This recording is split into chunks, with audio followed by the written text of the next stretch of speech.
हाँ तो नमस्कार, नमस्ते। तो स्प्रिंग बोर्ड की ऑनलाइन क्लासेस के अंदर एक बार आप लोगों का फिर से स्वागत है। वैसे तो ये वाली लाइन सुन सुन कर अब तो आप लोग दुखी हो गए होंगे कि हमेशा स्वागत स्वागत होता ही रहता है। चलो खैर, स्वागत हो गया आपका। और अब हम लोग आगे जो है हमारी पढ़ाई है उसको कंटिन्यू करते हैं। तो हम लोग वापस थोड़ा सा हल्का सा रिवीजन करेंगे एक बार, जो चूंकि मुझे पूरा ही भरोसा है कि आप लोगों को अब तक तो याद हो ही गया है, लेकिन फिर भी एक बार थोड़ा सा देख लीजिए आप। उपनिषद का शाब्दिक अर्थ होता है गुरु के पास निष्ठा पूर्वक बैठना, मतलब गुरु के प्रति अपनी रेस्पेक्ट दिखाना। यह है, यह वैदिक साहित्य का अंतिम भाग है, इसलिए इसको वेदांत भी बोलते हैं। ठीक है, वेद प्लस अंत, वेदांत साहित्य इसको बोलते हैं। इसका जो कंटेंट है वह बिल्कुल वही आरण्यक वाला है। ठीक है, कि आपका जो रहस्यात्मक ज्ञान, फिलोसॉफिकल नॉलेज वगैरह, ये सारा सारा इसका जो कंटेंट है।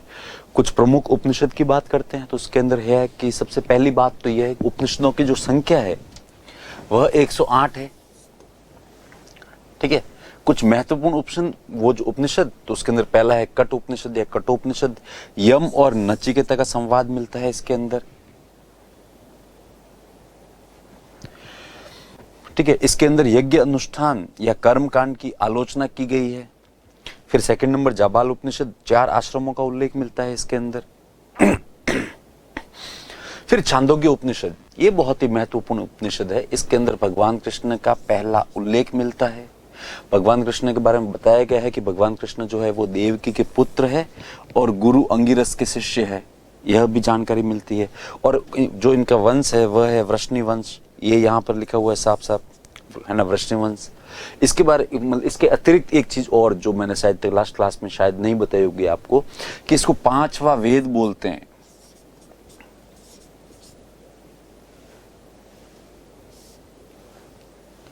पांचवा वेद, इस लाइन को जरूर आप याद कहना, वो जो रखेगा कि भी इसको हम लोग क्या बोलते हैं, 5वां वेद बोलते हैं। और यह सबसे पुराना उपनिषद माना जाता है, ऐसी मान्यता है।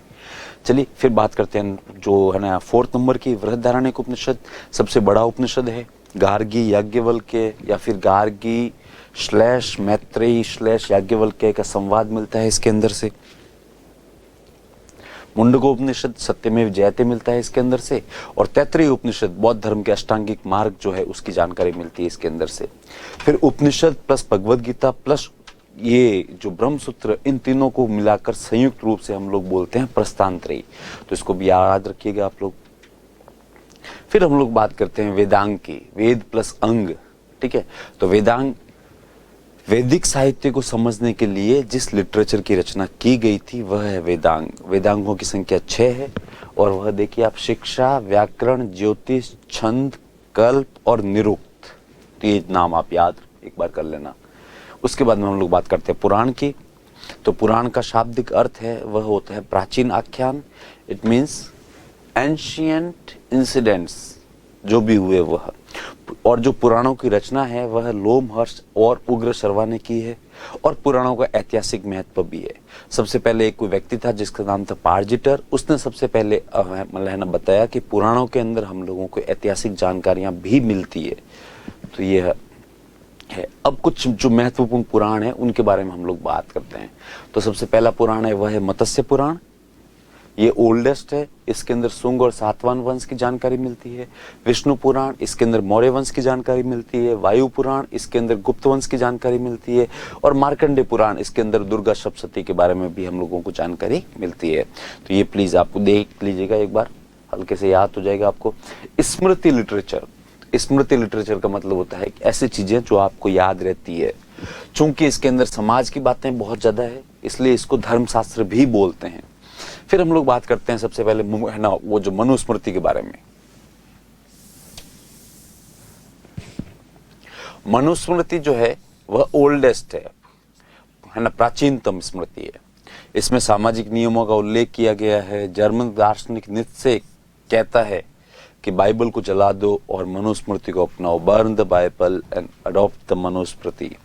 तो इतना ज्यादा फैन थे ये मनुस्मृति के, तो वह है इसके अंदर। और शुंग एवं सातवाहन, ये जो शुंग और सातवाहन वंश के समय इसकी रचना हुई थी, ये जानकारी भी मिलती है हम लोगों को यहाँ से। इसके जो टीकाकार है वह 4 है, भारुची, कुल्लक भट्ट, मेधातिथि और गोविंद राज। ये नाम आप लोग याद रखने का जरूर प्रयास कीजिए। याज्ञवल्क्य स्मृति, यह दूसरी सबसे महत्वपूर्ण स्मृति है और यह प्राचीनतम भी मानी जाती है। प्राचीनतम तो नहीं है, सॉरी, सेकंड जो है ना ओल्डेस्ट है वह है। इसके जो टीकाकार है वह है विश्वरूप, विज्ञानेश्वर और अपरार्क। फिर हम लोग थर्ड नंबर पर बात करते हैं नारद स्मृति के बारे में। ठीक है, इसको हाईलाइट करना हम लोग थोड़ा भूल गए थे, कल भी मैंने बताया था।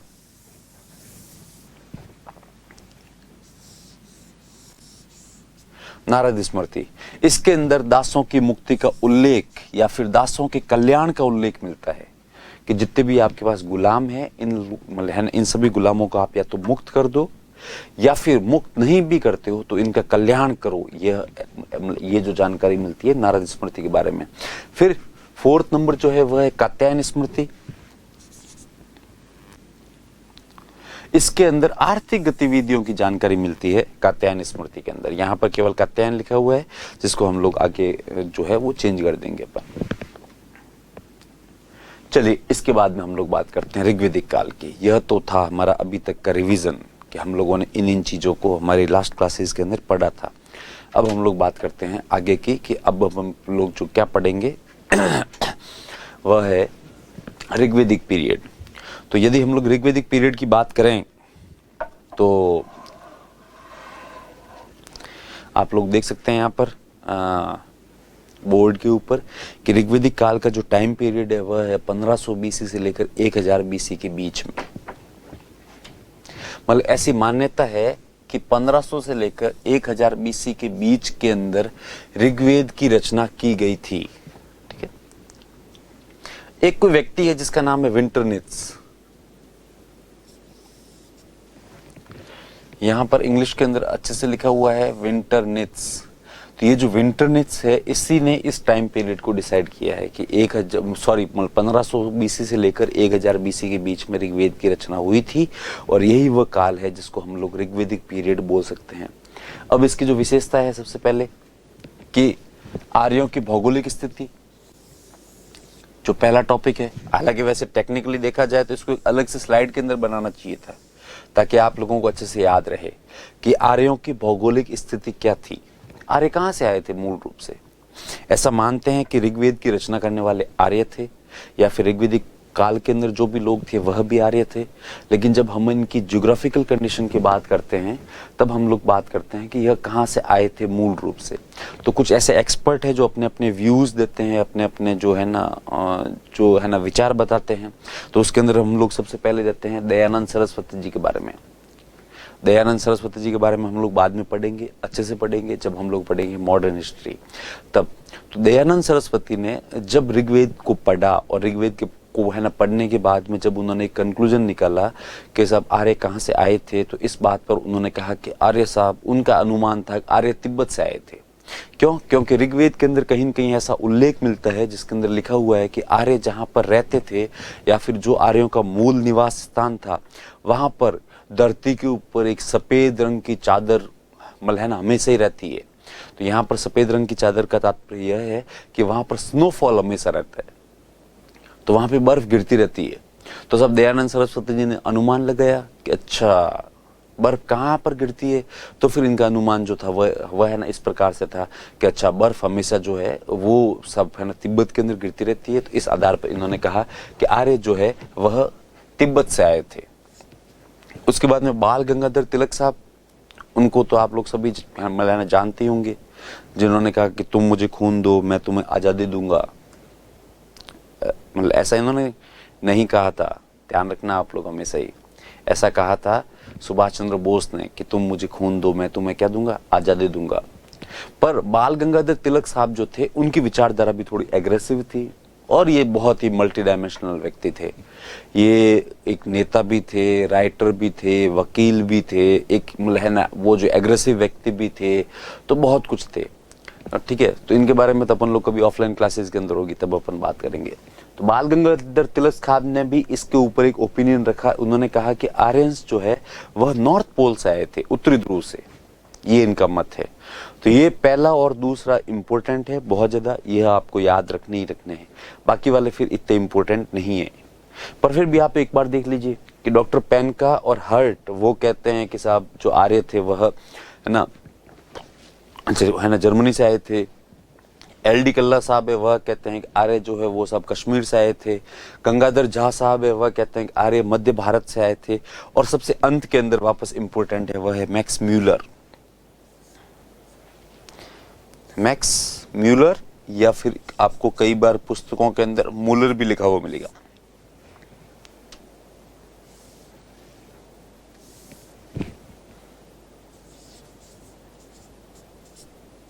मैक्स मूलर यह कहते हैं कि सब मध्य एशिया से आए थे। और जो मैक्स म्यूलर का जो मत है वही सबसे ज्यादा मान्य मत है। लोग मतलब इसी को मानते हैं कि मैक्स म्यूलर का जो ओपिनियन है वही सबसे ज्यादा सही है। तो ये हो गई हम लोगों ने ऋग्वेदिक काल। ऋग्वेदिक काल के अंदर जो है इसकी जो पहला टॉपिक था वह था ज्योग्राफिकल लोकेशन या कंडीशन ऑफ आर्यंस। तो ये ओपिनियन है सब लोगों के कि दयानंद सरस्वती साहब कहते हैं कि तिब्बत से आए थे। बाल गंगाधर तिलक बोलते हैं उत्तरी ध्रुव से आए थे। डॉक्टर पेनका और हर्ट बोलते हैं कि जर्मनी से आए थे। LD कल्ला साहब बोलते हैं कश्मीर से आए थे। और गंगाधर झा साहब बोलते हैं मध्य भारत से। और मैक्स म्यूलर कहते हैं मध्य एशिया से। और यही सर्वाधिक मान्य मत है। चलिए, तो ये तो हो गई हमारी यहां तक की बात। फिर एक कोई जानकारी मिलती है यही कोई कि आर्यों की लोकेशन कहाँ कहाँ पर थी, आर्य कहाँ से आए थे। तो वहां पर एक कोई इम्पोर्टेंट जो है वह एडिक्ट या जो इंस्ट्रक्शन आ जाता है आपके, और उसका नाम है बोगाज कोई।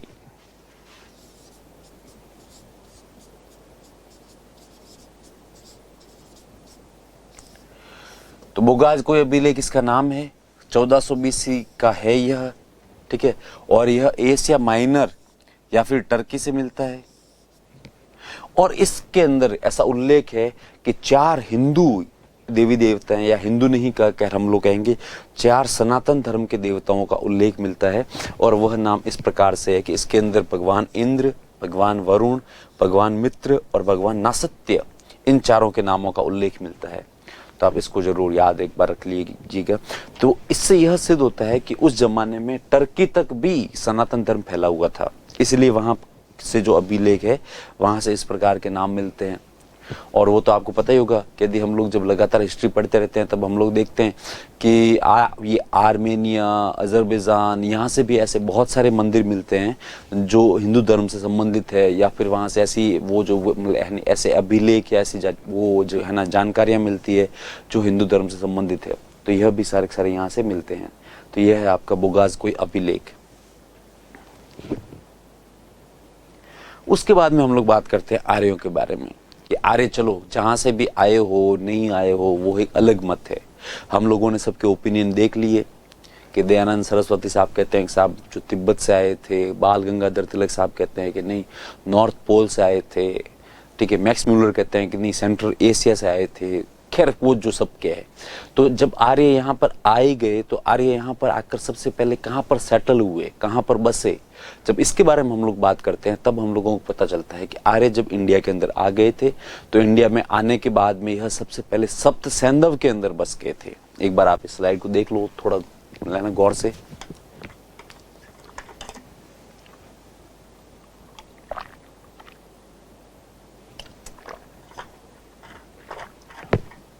तो जो आर्यंस थे वो आकर सबसे पहले उस क्षेत्र के अंदर बसे जहां पर 7 नदियां जो है ना बहती थी। और ये 7 नदियां कौन सी है?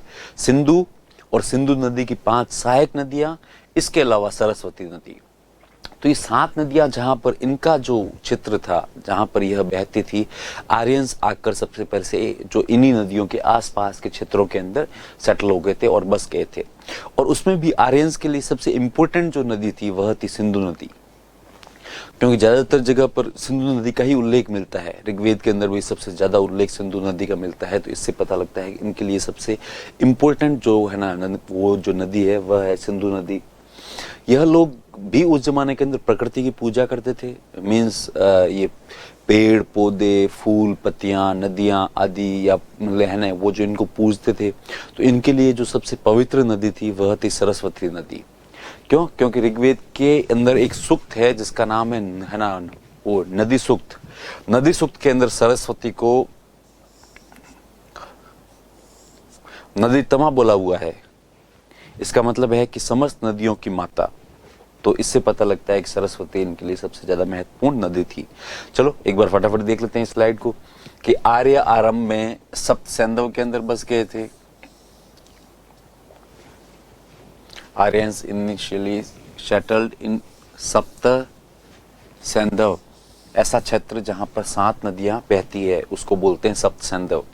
इनके लिए जो सबसे महत्वपूर्ण इंपॉर्टेंट थी वह थी इंडस, जो सबसे होली, सबसे ज्यादा इनके लिए पवित्र थी वह थी सरस्वती।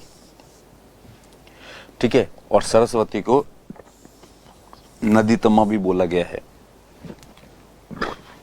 ना, नदी सूक्त के अंदर, ऋग्वेद के नदी सूक्त के अंदर इसको नदी तमा भी बोला हुआ है। ये है ऋग्वेद के अंदर जो सिंधु है ना, ऋग्वेद के अंदर सिंधु नदी के सहायक जो नदियां हैं उनके नामों का उल्लेख भी मिलता है।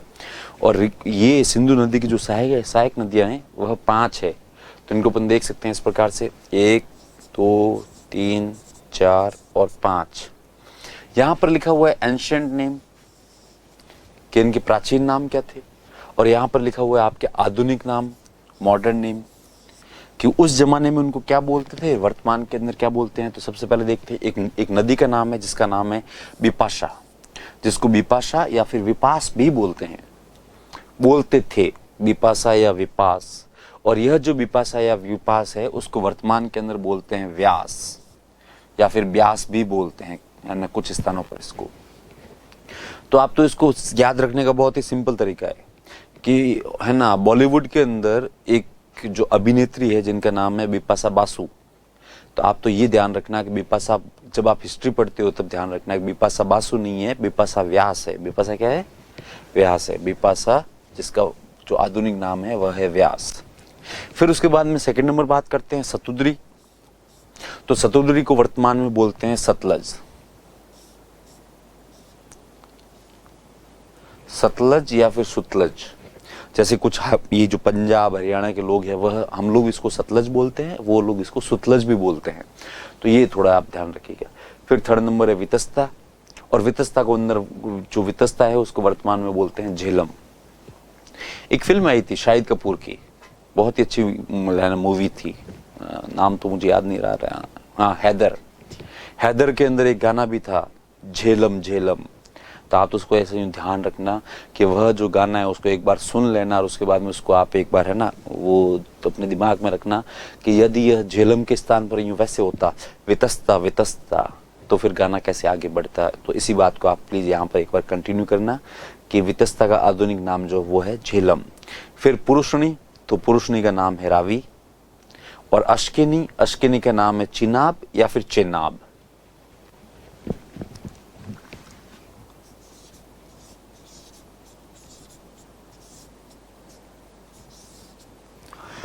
चिनाब या फिर चेनाब, तो ये अश्किनी के नाम है। तो नाम याद हो ही गए है ना। बिपाशा बासु नहीं है, जबकि बिपाशा क्या है? व्यास है। तो बिपाशा व्यास है ना, सतुद्री का सतलज, वितस्ता का झेलम, आपने गाने से याद हो ही गया। पुरुषनी, तो पुरुषनी का है जो अपोजिट वो है ना, वो सॉरी अपोजिट क्या है उसका आधुनिक नाम वो है रावी। और अश्किनी का है चिनाब या फिर चेनाब। तो ये जो है सिंधु नदी की 5 जो है सहायक नदियां हैं। इसके अलावा हम लोग यदि आगे बात करें तो क्या वाकई के अंदर ऋग्वेद के अंदर और भी कुछ नदियों को उल्लेख मिलते हैं, या फिर ऋग्वेदिक काल के अंदर क्या वाकई में गंगा यमुना दोहाब या फिर गंगा यमुना जो क्षेत्र था वो उनके लिए इम्पोर्टेंट था? तब हम कहते हैं कि नहीं, इम्पोर्टेंट नहीं था। क्योंकि जब पूरे ऋग्वेद को पढ़ते हैं तो पूरे ऋग्वेद के अंदर गंगा नदी का उल्लेख केवल एक बार मिलता है, और उसके अलावा सरयू नदी का उल्लेख भी मात्र 1 बार मिलता है, और यमुना नदी उसका उल्लेख भी मात्र 3 बार मिलता है। इससे यह जो सिद्ध होता है कि उस जमाने के लोगों ने गंगा, यमुना और सरयू, इन दोनों है ना, ये जो है ना नदियां थी, इनको ज्यादा महत्व नहीं दिया। उनके लिए ये बहुत ही साधारण सी नदियां हुआ करती थी। हो सकता है कोई एक आध व्यक्ति वहां से अपने घोड़े के ऊपर बैठकर इधर आया और उसने इन नदियों को देखा, और देखने के बाद में वापस गया, और वापस जाके उसने बताया कि साहब वहां पे भी ऐसी ऐसी नदियां बहती है, तो सब ऋग्वेद के अंदर उसका उल्लेख किया गया हो। तो यह नदियां उस जमाने में इनके लिए ज्यादा महत्वपूर्ण नहीं थी। चलो देखते हैं अपन यहाँ पे कि ऋग्वेद के अंदर अफगानिस्तान की नदियों का भी उल्लेख मिलता है। तो इसका मतलब ये है कि अफगानिस्तान भी उस जमाने के अंदर इम्पोर्टेंट था। ये जो हमारा गंगा यमुना दोआब क्षेत्र है, जिसको हम लोग यूपी वाला क्षेत्र बोलते हैं, यूपी बिहार एटसेट्रा जो भी है, तो उससे भी ज्यादा इम्पोर्टेंट उस जमाने के अंदर अफगानिस्तान वाला क्षेत्र था। क्यों? क्योंकि ऋग्वेद के अंदर अफगानिस्तान की नदियों के नाम मिलते हैं, और अफगानिस्तान की उन नदियों के नाम जो पहले कुछ अलग हुआ करते थे, अब कुछ अलग है, वह भी हम लोग देखेंगे थोड़ी देर बाद में नेक्स्ट स्लाइड के अंदर। अभी तो हम लोग इसकी बात करते हैं कि ऋग्वेद में अफगानिस्तान की नदियों का उल्लेख मिलता है।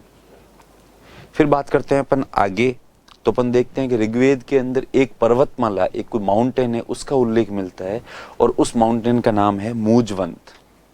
तो उसको अपन लोग यहां पर देख सकते हैं, मूजवंत।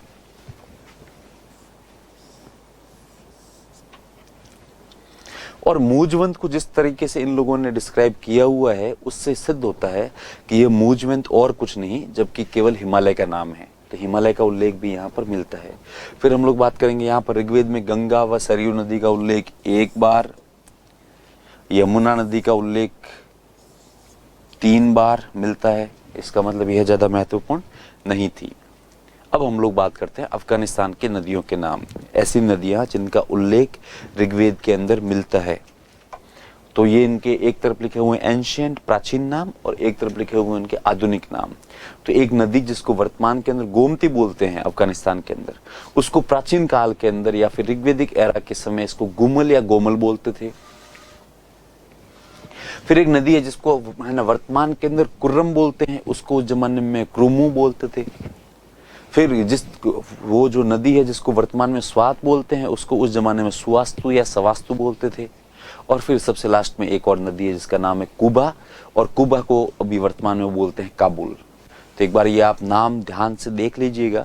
वैसे मेरे हिसाब से तो यह है कि यदि अफगानिस्तान की नदियों के नाम आप याद नहीं भी करोगे तो भी आपका काम चल सकता है, लेकिन हाँ, सिंधु नदी की जो सहायक नदियां हैं उनके नाम आप जरूर एक बार याद करके रखना, क्योंकि वो ज्यादा इंपॉर्टेंट है और उनसे संबंधित सवाल आते भी है, और ये तो बहुत इजी भी है।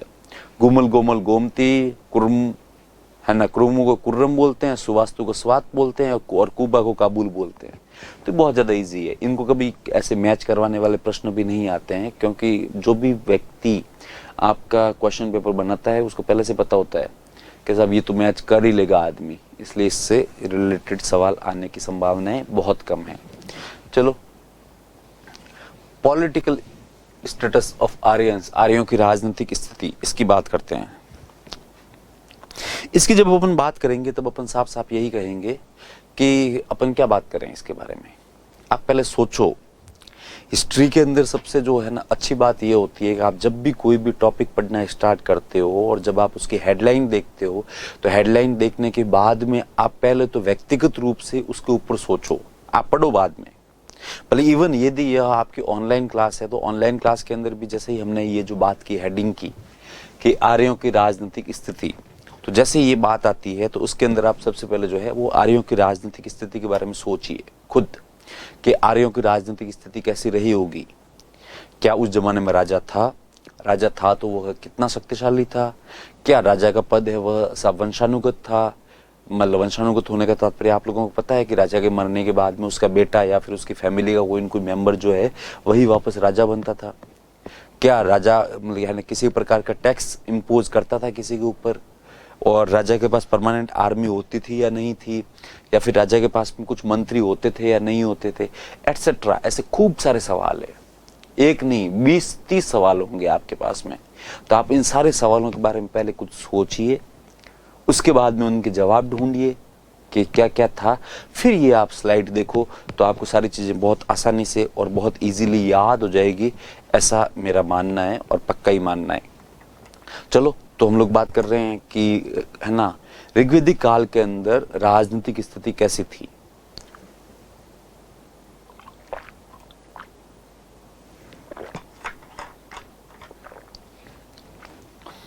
तो मैं ऋग्वेदिक काल के अंदर आपने पता नहीं कितने सवाल सोचे और कितनों के जवाब ढूंढे नहीं पता, लेकिन मैं यही कहूंगा कि ऋग्वेदिक काल के अंदर जो राजा का पद वो आरंभ में वंशानुगत नहीं था, ठीक है, लेकिन कालांतर में धीरे धीरे वह वंशानुगत हो गया था। और ऋग्वेदिक काल के अंदर राजा का पद इतना गरिमामय भी नहीं था, ठीक है, जितना बाद में हो गया था।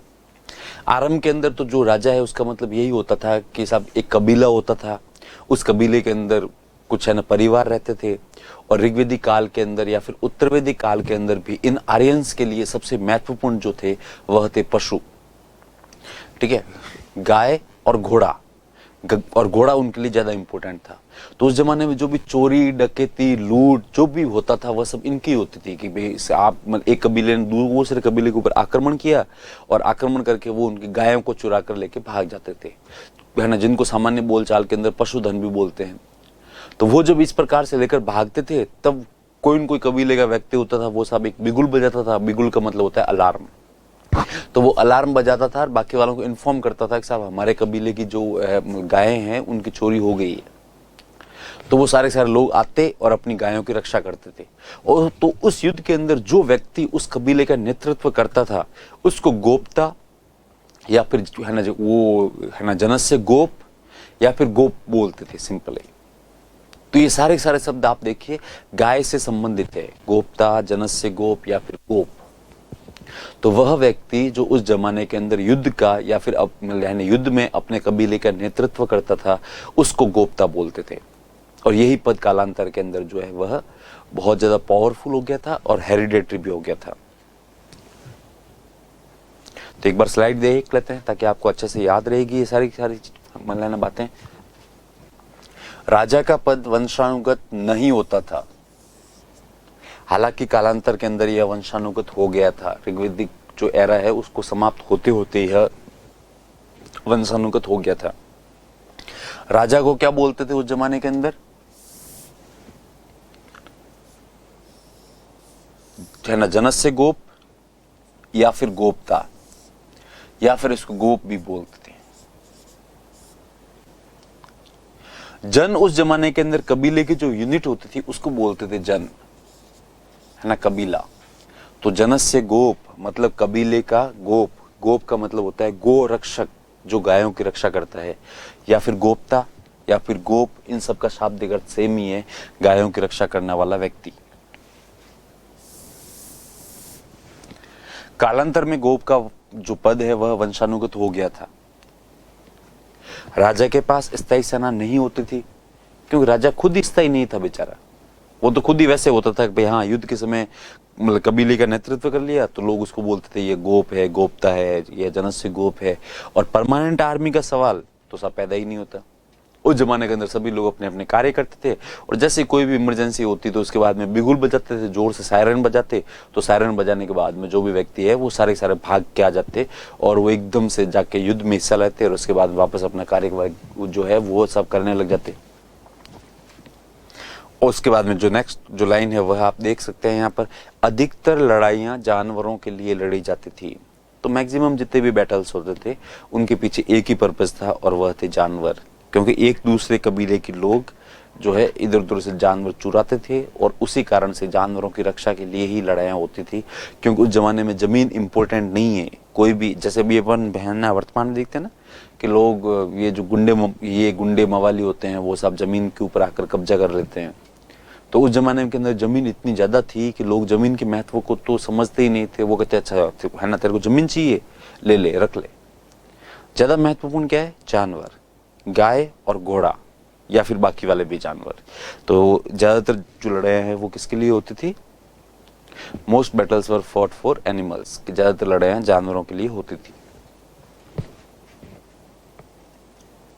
अब राजा की सहायता करने के लिए कुछ संस्थाएं भी हुआ करती थी उस जमाने में। मैंने भी थोड़ी देर पहले आपसे कहा भी था कि अपने आप से प्लीज आप एक बार प्रश्न पूछना कि राजा कैसा होता था, राजा के पास परमानेंट आर्मी होती थी या नहीं होती थी, या फिर जो राजा है उसकी हेल्प करने के लिए कुछ जो मंत्री मिनिस्टर वगैरह हुआ करते थे या नहीं थे, एटसेट्रा। बहुत सारे सवाल है। अब हम लोगों ने यहाँ पर एक जानकारी निकाली ऋग्वेद के अनुसार, और वह यह थी कि उस जमाने में राजा की सहायता करने के लिए कुछ मंत्री हुआ करते थे, ठीक है, और कुछ संस्थाएं भी हुआ करती थी, कुछ इंस्टीट्यूशन थे, ऑर्गेनाइजेशन थी। और वह यह है इस प्रकार जो यहाँ पर लिखा हुआ है कि सबसे महत्वपूर्ण संस्था जो है ऋग्वेदिक काल के अंदर वह थी विदत। देख लो आप एक बार, विदत यह सबसे प्राचीनतम संस्था है। हालांकि विदत के अंदर कौन से लोग होते थे, कौन से लोग नहीं होते थे, इसकी वो जो स्पष्ट जानकारी हमारे पास नहीं है। लेकिन फिर भी अभी तक जितना ऋग्वेद के अनुसार जो निष्कर्ष निकाला गया है उससे सिद्ध होता है कि विदत का एक ही कार्य होता था कि विदत के अंदर उस जमाने के बहुत ही समझदार, इंटेलिजेंट और इंटेलेक्चुअल लोग हुआ करते थे, और ऐसे लोग जो बहुत ही समझदारी पूर्वक न्याय करते थे, ये सारे सारे मेंबर जो है वह विदत के अंदर हुआ करते थे। और विदत का संभवतः जो मोस्ट प्रोबेबली जो काम है या फिर फंक्शन है वह यह था कि लूट के माल का बंटवारा करना। तो लूट के माल को इंग्लिश के अंदर बूटी भी बोलते हैं। तो जो भी आपको लूट के अंदर मिला है उसका बंटवारा करना आपका प्रमुख कार्य है। क्योंकि उस जमाने के अंदर जो लूट होती थी वो ऐसे तो होती नहीं थी। आप जैसे एक एग्जांपल है ना, देखिए कि 20 लोग कहीं पर किसी चीज को लूटने के लिए गए और 20 लोग लूट कर क्या लेके आए, 3 गाय। अब सब 20 लोग हैं और गाय 3 है, तो 3 गायों का बंटवारा कैसे किया जाएगा, है ना, संभव ही नहीं है। तो ये जो विदत के लोग हुआ करते थे वह अपने तर्क, अपने नॉलेज के अनुसार देखते थे कि ऐसा कौन सा व्यक्ति है इन 20 में से जिसको गाय की ज्यादा आवश्यकता है, ठीक है, कौन सा व्यक्ति है ना ज्यादा गरीब है। तो वो 3 गाय उनमें से, वो जो 20 में से 3 लोगों को 3 गायें वो लोग है ना वितरित करते थे, और बाकी वाले 17 लोगों को आश्वासन देते थे कि नेक्स्ट टाइम जब भी तुम लोग कहीं पर लूट के लिए जाओगे तब यह बात याद रखी जाएगी कि लास्ट टाइम में तुमको कुछ नहीं मिला था, इसलिए नेक्स्ट टाइम में तुम लोगों को इसका एडवांटेज रहेगा। तो ये लूट के माल का बंटवारा जो है इस प्रकार से करते थे कि अपने देख के कोई कौन सा व्यक्ति है, इसने कितने युद्ध में भाग लिया है, इसकी वर्तमान में आर्थिक स्थिति क्या है, एटसेट्रा, सब कुछ देख के फिर उसको जो चीजें बांटते थे। तो विदत का कार्य यही होता था कि लूट के माल का है ना वो जो है ना बंटवारा करना, और बंटवारा भी कैसे, न्यायपूर्वक तरीके से, कि सबको न्याय मिलना चाहिए और किसी भी व्यक्ति के साथ अत्याचार नहीं होना चाहिए। तो यह था विदत का सबसे प्रमुख कार्य। उसके बाद में बात करते हैं नेक्स्ट जो संस्था थी वह थी सभा, ठीक है। तो सभा के अंदर वरिष्ठ और कुलीन लोगों का समूह हुआ करता था। ऐसे लोग, देखो लोकतंत्र है ना, लोकतंत्र की भावना उस जमाने में भी लोगों के अंदर थी, अभी भी है और हमेशा रहेगी, और स्वाभाविक सी बात है, होनी भी चाहिए हमेशा सही। तो उस जमाने में भी लोकतांत्रिक भावनाएं है ना जनता के बीच में हुआ करती थी। लेकिन फिर भी राजा या अन्य व्यक्तियों को ऐसा लगता था कि ये जो लोकतंत्र के द्वारा चुने हुए व्यक्ति होते हैं वह जरूरी नहीं है कि हमेशा बहुत ज्यादा पढ़े लिखे, समझदार और वैसे हो, इंटेलिजेंट, इंटेलेक्चुअल हो। इसलिए कम से कम कुछ लोग ऐसे होने चाहिए जो लोकतंत्र के माध्यम से नहीं, जबकि डायरेक्ट ही हमारे पास आए और अपनी बात कहे। आप जैसे वर्तमान में देख लीजिए, ठीक है, कि आपके है ना राज्यसभा है और लोकसभा है, और है ना लोकसभा के अंदर जितने भी मेंबर्स होते हैं इनको हम लोग इलेक्ट करके भेजते हैं, और राज्यसभा के जितने भी मेंबर्स होते हैं वो, ठीक है, अप्रत्यक्ष रूप से आते हैं। तो इस मतलब अभी वर्तमान में यही कॉन्सेप्ट है कि कम से कम राज्यसभा के अंदर तो सारे मेंबर वो जो ऐसे होना चाहिए जो मतलब हाईली क्वालिफाइड, मतलब एजुकेटेड और बहुत ही इंटेलिजेंट और इंटेलेक्चुअल लोग हो। लोकसभा के अंदर तो क्या है, देखो बहुत सारे मैटर्स काम करते हैं कि कई बार आप जो है ना वो जातिवाद, क्षेत्रवाद, ठीक है, धर्म वगैरह कई चीजें आ जाती है। तो कहते हैं कि इस प्रकार से वो राज्यसभा के अंदर अच्छे लोग होने चाहिए। तो वही बात यहीं पर है कि सभा के अंदर उस जमाने के अंदर वरिष्ठ, मतलब ऐसे लोग जो बहुत ज्यादा सीनियर सिटीजन हुआ करते थे, जिनको नॉलेज बहुत ज्यादा हुआ करता था, तो वह सारे लोग कहाँ पर जाते थे, सभा के अंदर, प्लस कुलीन मीन्स इलिट क्लास के लोग जो है वह वहां पर जाएंगे। ऋग्वेद में इसका उल्लेख 8 बार मिलता है। तो यह समिति, मतलब जिसको हम लोग बोल सकते हैं जैसे कि वर्तमान के अंदर, ठीक है ना, आपके जो राज्यसभा। फिर तीसरी जो संस्था है उसका नाम हुआ करता था समिति, है ना। वो समिति के अंदर वैसे मेंबर होते थे जिनको हम लोग बोलते हैं कि जन प्रतिनिधियों का समूह। जितने भी लोग होते थे, जैसे वर्तमान में लोकसभा के जो भी है ना वो सांसद होते हैं वो सारे, और ऋग्वेद में 9 बार इसका उल्लेख मिलता है। तो समिति का जो प्रमुख होता था उसको ईशान बोलते थे।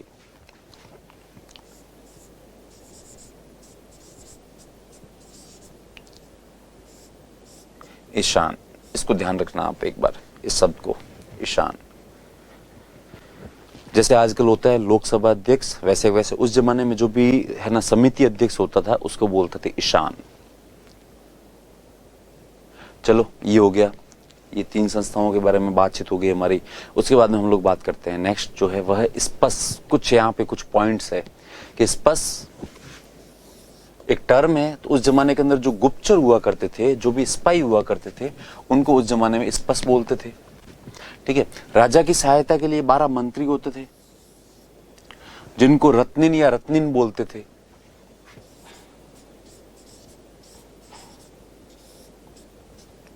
रत्निन या फिर रत्निन, ये यहां पे लिखा हुआ ही है, इसको आप एक बार देख लीजिएगा अच्छे से। अब इसमें से कुछ मंत्री जो है वो सबसे ज्यादा प्रमुख हुआ करते थे, और वह प्रमुख ये थे, उनमें है पुरोहित। पुरोहित का मतलब प्रीस्ट, युवराज मतलब आने वाला सम्राट, आने वाला जो किंग है वह है, और सेनानी। सेनानी का मतलब है जो भी आपकी सेना का प्रमुख है, तो मुख्य सेनापति, मुख्य जो मेन कमांडर हम लोग बोल सकते हैं, तो उनको उस जमाने के अंदर मंत्रिण बोला करते थे।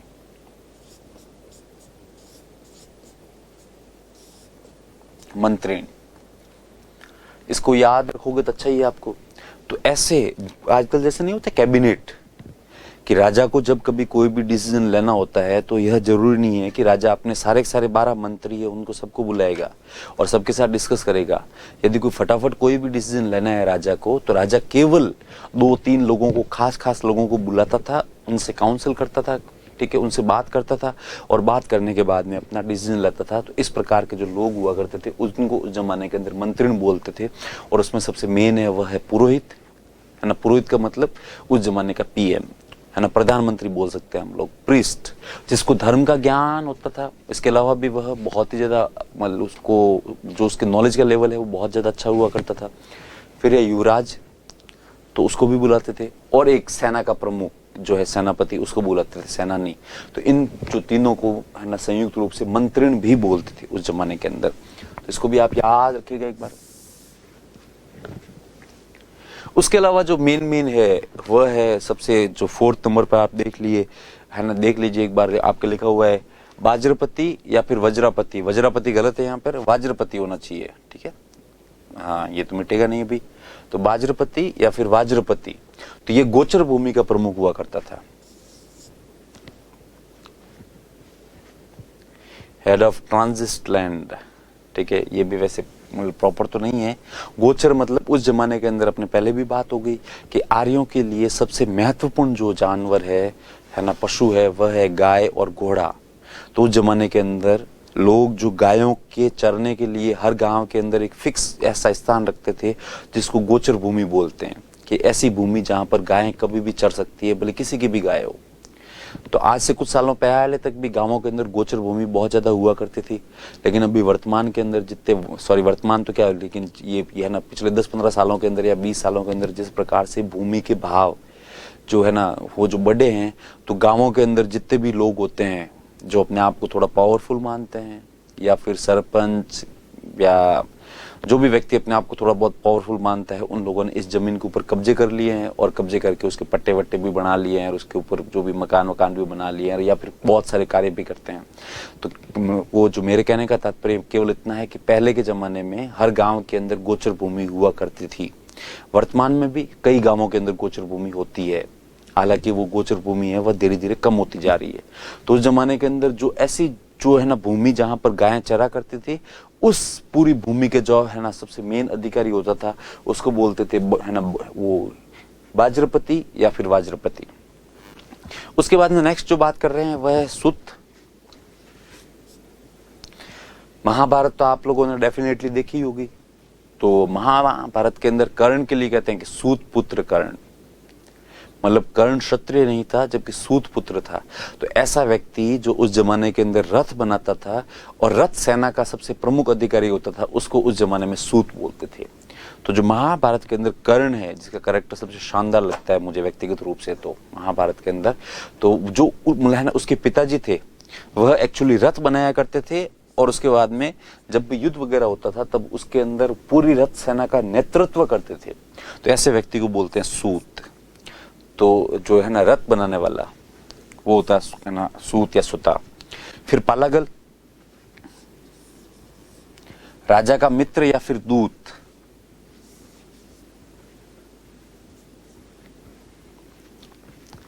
पालागल उस जमाने के अंदर बहुत ही महत्वपूर्ण पद हुआ करता था। एक ऐसा व्यक्ति जो राजा को, किंग को रिप्रेजेंट करता था, है ना, अपने लेवल पर, तो उसको बोलते थे पालागल। तो ये है ना हमेशा राजा के साथ में रहता था, राजा से है ना बातें करता, और जब कहीं पे भी है ना डेलीगेशन इधर से उधर जाता, तब ये पालागल वहां पर जाता था और वो राजा के बिहाफ पे वहां पर कोई भी संधि वगैरह करता था। तो पालागल जो भी बात करता था उस बात को ऐसा मान लिया जाता था कि स्वयं राजा ने खुद ने वो जो है ना प्रॉमिस किया है। तो इसलिए कहते हैं कि ये राजा का मित्र भी होता था और राजा का दूत भी होता था। फिर कहते हैं भागदूत। भागदूत उस जमाने के अंदर रेवेन्यू ऑफिसर हुआ करता था, है ना, जैसे वर्तमान में होते हैं IRS वगैरह, तो वैसे वैसे हुआ करता था भागदूत। फिर बलि, तो आप देख लो बलि के बारे में कहते हैं कि voluntary tribute slash tax paid to the king. तो उस जमाने के अंदर ऐसा कर जो लोग अपनी खुद की इच्छा से देते थे, है ना, जिसको हम लोग बोल सकते हैं स्वैच्छिक कर, स्वयं की इच्छा से दिया जाने वाला जो कर होता था उसको बोलते थे बलि। क्योंकि उस जमाने के अंदर कुछ लोग थे जिनको ऐसा लगता था कि यार ये जो राजा है या जो गोप या जनस्य गोप या गोपता है वह हमारे लिए लड़ाइयाँ लड़ता है, इतने सेक्रीफाइस करता है, हमेशा बिजी रहता है, मतलब है ना, वो जो कि सब हमारा डिफेंस अच्छा हो एटसेट्रा उसके अंदर, तो बेचारा उसके पास तो कुछ है भी नहीं पैसे वैसे भी, तो हम उसको ले है ना जाकर कुछ दें। तो लोगों ने अपनी खुद की है ना इच्छा से इस राजा को गिफ्ट देने आरंभ किए, और वह जो गिफ्ट थे उनको बोलते थे बलि, कि राजा को दिया जाने वाला स्वैच्छिक कर। फिर बात करते हैं नेक्स्ट, एक और टर्म है जिसके बारे में हम लोग लिखते हैं यहाँ पे प्रश्न विनाक। तो प्रश्न विनाक जो है वह उस जमाने के अंदर न्यायाधीश हुआ करता था।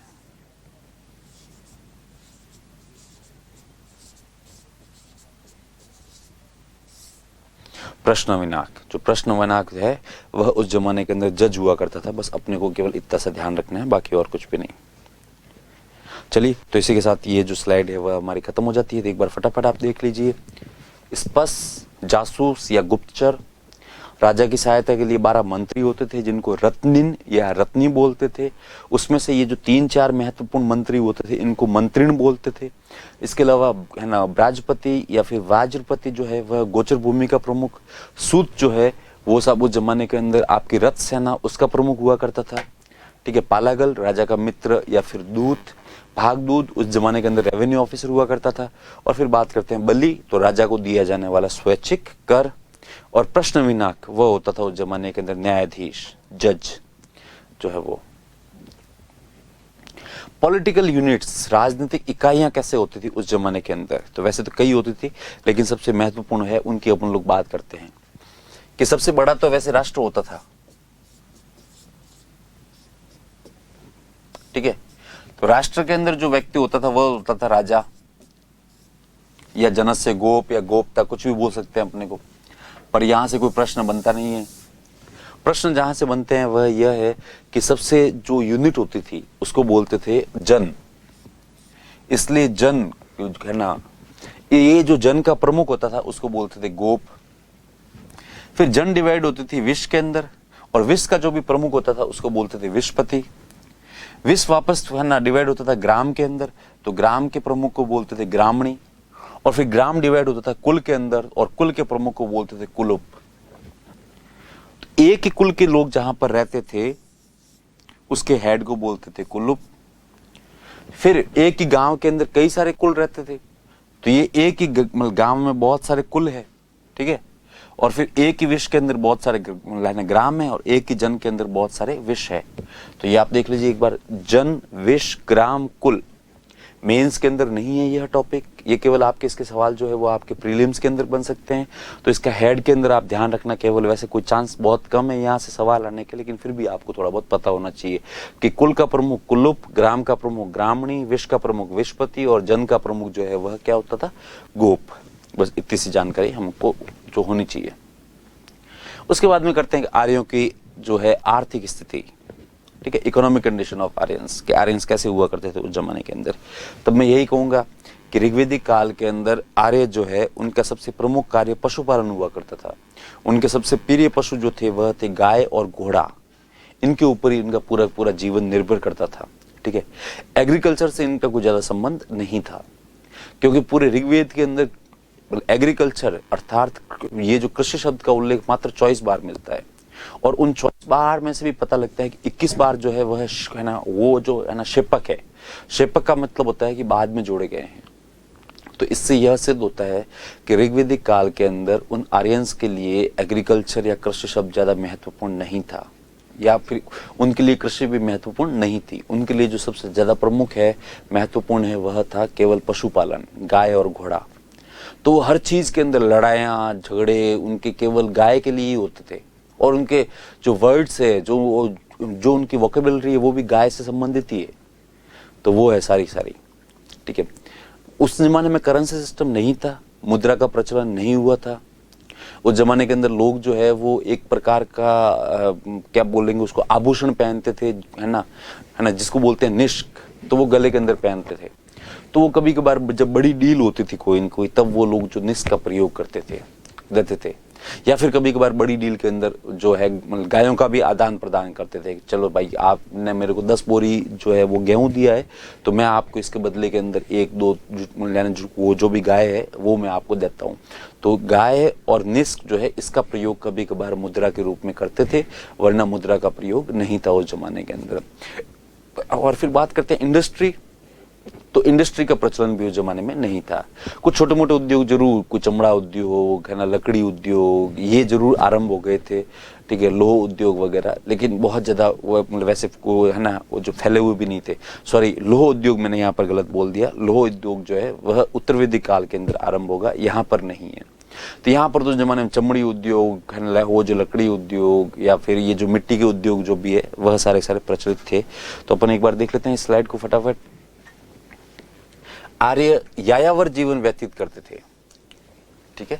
आर्यंस पर नोमैडिक, मतलब समझ गए होंगे आप, ऐसे लोग जो हमेशा घूमने फिरने में ज्यादा बिलीव करते हैं, जिनको किसी जगह से या स्थान से कोई खास प्रेम नहीं होता, और इनको प्रेम होता है केवल घूमने फिरने से, है ना। घुमंतु भी बोलते हैं इनको, कि घूमो, यहाँ से आप आगे चले जाओ 100 किलोमीटर, वहां पे रुको कुछ दिन, फिर वापस उस जगह को खाली कर दो, फिर वापस आगे बढ़ जाओ और कहीं पर चले जाओ आप लोग।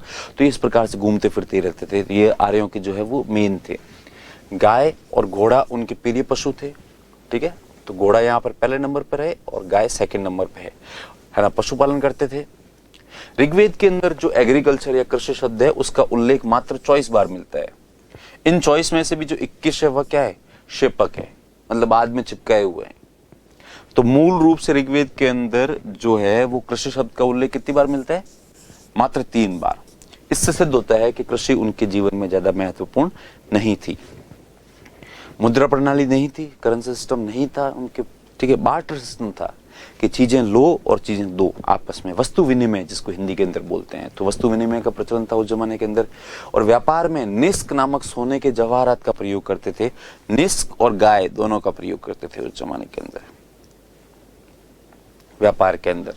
तो इसको आप लोग जरूर एक बार याद रखिएगा। तो ये है आर्यों की आर्थिक स्थिति। उसके बाद में जो हमारी नेक्स्ट स्लाइड है वह है आर्यों की, है ना, वो जो आर्यंस, इनकी सामाजिक स्थिति।